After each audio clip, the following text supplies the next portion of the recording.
السلام علیکم ورحمۃ اللہ وبرکاتہ۔ وَلَقَدْ يَسَّرْنَا الْقُرْآنَ لِلذِّكْرِ فَهَلْ مِن مُّدَّكِرٍ، اور ہم نے اس قرآن کو نصیحت کے لیے آسان ذریعہ بنا دیا ہے، پھر کیا ہے کوئی نصیحت حاصل کرنے والا۔ نحمدہ ونصلی علی رسولہ الکریم، اما بعد فإنی اعوذ باللہ من الشیطان الرجیم، بسم اللہ الرحمن الرحیم۔ رب اشرح لی صدری ویسر لی امری واحلل عقدۃ من لسانی یفقہوا قولی رب یسر ولا تعسر وتمم بالخیر آمین۔ اللہم انا نسألک علما نافعا ورزقا طیبا وعملا متقبلا آمین۔ تفسیر سورۃ اعراف، پارہ نمبر 9، آیت نمبر 169 تا 187، 169 to 187۔ لفظی ترجمہ۔ بسم اللہ الرحمن الرحیم۔ فخلف، تو ان کے پیچھے آئے، من بعدہم، ان کے بعد، خلف، نالائق جانشین، وارثو، جو وارث بنے، الکتابہ، کتاب کے، یاخذون، وہ لیتے تھے، عرض، سامان، ھذا الادنی، اس حقیر دنیا کا، ویقولون، اور کہتے تھے، سیغفر لنا، ضرور بخش دیا جائے گا ہمیں، وَإِنْ، اور اگر، یاتہم، آ جاتا ان کے پاس، عرض، کوئی سامان، مثلہ، اس جیسا، یاخذہ، تو وہ اسے بھی لے لیتے۔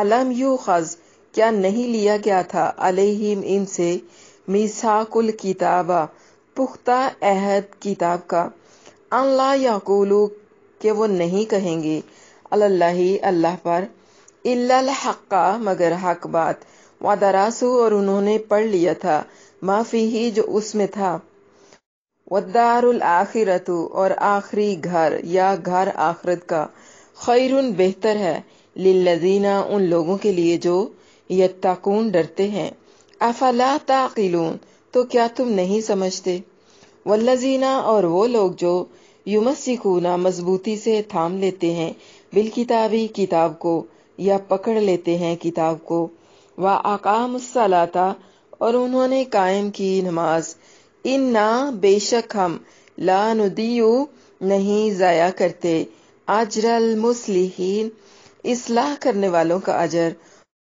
وَإِذَا، اور جب، نَطَقْنَا، ہم نے ہلا کر اٹھایا، الجبل، پہاڑ کو، یا انتقاماً ہم نے پہاڑ کو اٹھایا، فوقہم، ان کے اوپر، کأنہ، گویا کہ وہ، ذلۃ، ایک سائبان ہے، وظنوا، اور انہوں نے گمان کیا، انہ، کہ وہ، واقع، گرنے والا ہے، بہم، ان پر، خذوا، پکڑو، ما آتیناکم، جو ہم نے تمہیں دیا ہے، بقوۃ، قوت کے ساتھ، واذکروا، اور یاد کرو، ما فیہ، جو اس میں ہے، لعلکم، تاکہ تم، تتقون، بچ جاؤ، وَإِذْ، اور جب، اخذ، پکڑا یا نکالا، ربک، تیرے رب نے، من بنی آدم، بنی آدم کے بیٹوں سے، من ظہورہم، ان کی پشتوں میں سے، ذریتہم، ان کی اولاد کو، واشہدہم، اور انہیں گواہ بنایا، علی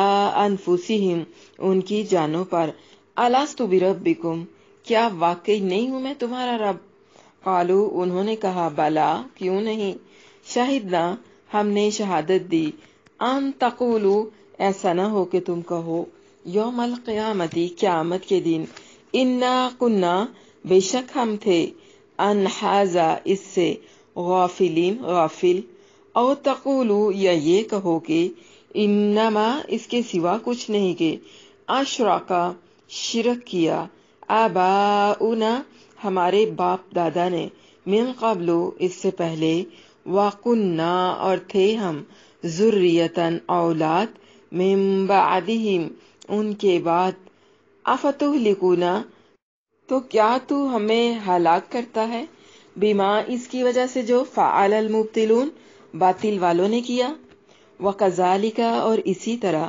نفصل، ہم کھول کر بیان کرتے ہیں، الآیات، آیات کو، وَلَعَلَّهُمْ، اور تاکہ وہ، یرجعون، پلٹ آئیں، وَاتْلُو، اور پڑھ کر سنا، علیہم، انہیں، یا ان پر،